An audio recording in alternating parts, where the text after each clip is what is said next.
गया जब 2018 में हुए बहुचर्चित 7 वर्षीय मासूम से गैंगरेप मामले में ट्रायल कोर्ट ने दोषियों की फांसी की सजा को उम्र कैद में बदल दिया। इस फैसले के विरोध में सर्व समाज के आह्वान पर पूरा मंदसौर शहर स्वेच्छा से बंद रहा। व्यापारियों ने अपनी दुकानें नहीं खोली, बसें और यातायात प्रभावित रहा और सड़कों पर सन्नाटा पसरा रहा। शहर के लोग ट्रायल कोर्ट के इस फैसले से बेहद नाराज नजर आए। उनका कहना था कि जिसने इतनी मासूम बच्ची के साथ हैवानियत की उसके लिए फांसी से कम कोई सजा मंजूर नहीं है। विरोध जताने के लिए मंदसौर सर्व समाज के प्रतिनिधियों ने शुक्रवार को पुलिस कंट्रोल रूम पहुंचकर एसडीएम को ज्ञापन सौंपा और सुप्रीम कोर्ट में दोबारा अपील दायर कर फांसी की सजा बहाल करने की मांग की है। 2018 की इस रूह कांप देने वाली घटना में 2 आरोपियों ने 7 वर्षीय बच्ची को स्कूल से अगवा कर उसके साथ सामूहिक दुष्कर्म किया था। मामले की सुनवाई विशेष न्यायाधीश की अदालत में हुई, जहाँ 55 दिन की सुनवाई के बाद दोनों को फांसी की सजा सुनाई गई थी। हाईकोर्ट ने भी इस सजा को बरकरार रखा, लेकिन सुप्रीम कोर्ट के निर्देश पर ट्रायल कोर्ट में दोबारा सुनवाई के बाद सजा को बदलकर आजीवन कारावास कर दिया गया। शुक्रवार को सुबह से ही सोशल मीडिया पर इस फैसले के खिलाफ लोगों की प्रतिक्रिया देखने को मिली। ट्विटर, फेसबुक और व्हाट्सएप पर #जस्टिस फॉर मंदसौर ट्रेंड करने लगा। लोगों ने चौक चौराहों पर हाथों में तख्तियां लेकर विरोध प्रदर्शन किया। मासूम बच्ची के पिता ने भी कोर्ट के इस फैसले पर गहरी नाराजगी जाहिर की है। उन्होंने कहा कि वो इसे आखिरी फैसला नहीं मानते और एक बार फिर सुप्रीम कोर्ट में जाकर दोषियों को फांसी दिलवाने के लिए लड़ाई लड़ेंगे।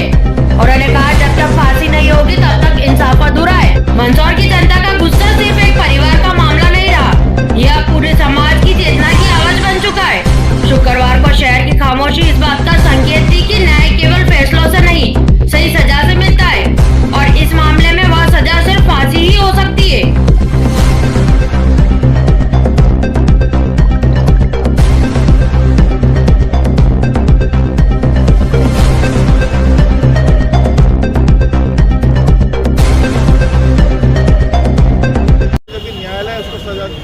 सुप्रीम कोर्ट को सजा दे रही है, फिर आखिर आप सजा दे रही है। सुप्रीम कोर्ट का भी धन्यवाद, बहुत बहुत आभार कि उन्होंने सजा सुनाई, लेकिन हम इससे बिल्कुल ही क्या मतलब कि जो सजा है हमारे हिसाब से बहुत कम है। उस व्यक्ति को फांसी ही होना चाहिए। कोई 7 साल की जो बालिका होती है वो कुछ भी नहीं जानती है। आपका नाम? जगन को लेकर के शहर बंद है और ज्ञापन दिया गया है। दिन क्या मांगा? 2018 में जिस दिन एक बिटिया को जिस प्रकार की जघन्य अपराध उसके साथ घटित हुआ, आप हाइडिंग बलात्कार किया, उसके ऊपर चाकुओं से कई वार किए गए और 24 घंटे तक वो मरणावश अवस्था में भरी बारिश में जंगल में पड़ी रही।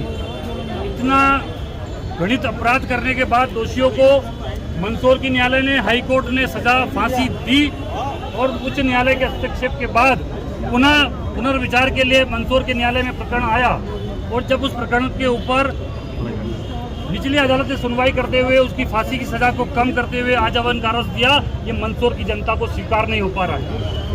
और स्वीकार इसलिए भी नहीं हो पा रहा कि जितना जघन्य अपराध था उसमें दोषियों को गंभीर सजा होनी थी और उस सजा को कम करना ये मंदसौर को स्वीकार नहीं है। इसलिए हमने आज मंदसौर शहर बंद का आह्वान किया और आह्वान के साथ सारे समाजों के साथ सारे व्यापारिक संगठन, सारे मोर्चे प्रकोष्ठ मिलकर इस बात के लिए संगठित हुए कि जब ये किसी एक बिटिया का सवाल नहीं है, ऐसी घृणित मानसिकता के लोग यदि मंदसौर में जन्म लेंगे तो निश्चित रूप से हमारी कई बेटियां खतरे में आएंगी। तो हम सब ने मांग की है कि मध्य प्रदेश के मुख्यमंत्री तत्काल प्रभाव से हाई कोर्ट में एक वकीलों की पैनल गठित करे और बिटिया को पुनः न्याय मिले, इस मंदसौर को न्याय मिले, मंदसौर की बहन बेटी को न्याय मिले। इसलिए वे सुप्रीम कोर्ट से बड़े लॉयर लाकर हाई कोर्ट में खड़े करें और दोनों दोषियों को पुनः फांसी की सजा हो। क्या कुछ मामला था ज्ञापन दिया? 2018 में मंदसौर की एक मासूम बालिका के साथ में जघन्य अपराध हुआ था, जो कि बालिका 7 वर्ष की होकर स्कूल की छात्रा थी। उसके साथ जो दोषियों की तरह जो जघन्य अपराध किया गया था उसको लेकर पूरा समाज, पूरा शहर सड़कों पर उतरा था और न्याय की मांग की थी और उस पर संज्ञान लेते हुए कानून ने अपना काम किया और दोषियों को फांसी की सजा दी। परंतु अभी जानकारी में आया है कि सेशन कोर्ट ने इस सजा को जो कम करके आजीवन कारावास से तब्दील कर दिया। उसके विरोध में पूरा शहर, पूरा समाज जन सब आक्रोशित होकर पूरा शहर में, पूरा देश इस विषय में एक खड़ा हुआ है साथ में और सभी का आक्रोश इसको लेकर उत्पन्न हुआ है। और आज सभी ने यहाँ पर, जिसमें हमारी संस्था भी इसमें सहयोगी बनी है और हम सब मिलकर चाहते हैं कि दोषियों को पुनः फांसी की सजा बहाल की जाए और फांसी के अलावा मैं चाहता हूँ कि चौराहे पर खड़े करके उनको फांसी की सजा दी जाए ताकि इससे अपराधियों में एक कड़ा संदेश जाए। आपके एसोसिएशन के बच्चे वगैरह भी जो एकत्रित हुए थे? मार्शल आर्ट की जो हमारी संस्था है इसमें बच्चे सभी खेलते हैं और हम सभी को बहुत कला मतलब बहुत दुख हुआ था उस समय, और सभी ने उस समय भी खड़े होकर इसका विरोध किया था। आज भी हम सब उस बालिका के साथ में हैं और चाहते हैं कि हमारी इस मासूम बिटिया को, क्योंकि मंसूर की बिटिया थी, हम सब की बिटिया थी, हम सब चाहते हैं उसको उचित न्याय मिले और शासन पुनः साक्षी की फांसी की सजा उसको बहाल करे। हाईकोर्ट में की जाए।